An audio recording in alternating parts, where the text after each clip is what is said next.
আসসালামু আলাইকুম। আজকে নতুন আরেক রেসিপি নিয়ে চলে আসছি। ফার্স্টেই হচ্ছে আম্মুর হাত দেখা দিলাম। পরবর্তীতে এটা হচ্ছে আমার শাশুড়ি। এখন পিস করে উঠবে। যাই হোক, ওনাকে ইগনোর করো। পরবর্তীতে আম্মুর হচ্ছে মসলা, সিক্রেট মসলা লাল, নীল, হলুদ, সবুজ, গ্রিন কালার যেখানে যা আছে, রংধনুর যত কালার আছে সব ধরনের মসলা দিয়ে দেওয়ার পরে এখন হচ্ছে কিছু মরা ধরা মসলা আছে আম্মুর সিক্রেট মসলার মধ্যে। আপনারা চাইলে এগুলো অ্যাড করেন, না চাইলে নাই। গোল গোল যেগুলো দেখছিলেন ওইগুলো হচ্ছে আমার মাথা। এখানে হচ্ছে আম্মু মাটন কারি রান্না করবে।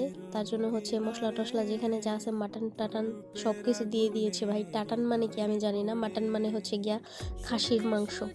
ওকে, এত পরিমাণে ফাস্ট ফাস্ট রান্না করতেছিল, পুরো 5G নেটওয়ার্কের মতো। যাই হোক, এগুলা হচ্ছে লুচি বানানোর জন্য রেডি করতেছিল। এখানে ময়দা, টক দই আর হচ্ছে লবণ দেওয়া হয়েছে। এগুলা দিয়ে এখন ঝাঁকানাকা স্টাইলে আম্মু এটাকে লাড়াচাড়া দিয়ে মিক্স করে নেবে। পরিমাণ মতো তেল ইউজ করা হয়েছে। আপনারা চাইলে তেল নাও দিতে পারেন, তেল না দিলে লুচি মজা হইব না। সুন্দরভাবে এগুলাকে আস্তে আস্তে একটু একটু করে পানি দিয়ে মিক্স করে নিতে হবে। আমি নিজে পারি না, অথচ আরেকজনকে অ্যাডভাইস দিচ্ছি কিভাবে মিক্স করতে হবে আর কিভাবে মিক্স করলে সুন্দর হবে।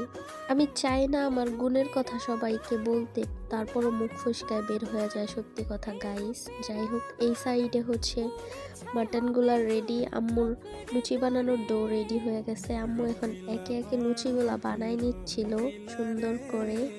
পাশে আব্বু লুচিগুলা একে একে ফ্রাই করে নিচ্ছিল। আব্বুর হাতের লুচি অনেক সুন্দরভাবে ফুলে, মানে ভাজা অনেক সুন্দর হয়।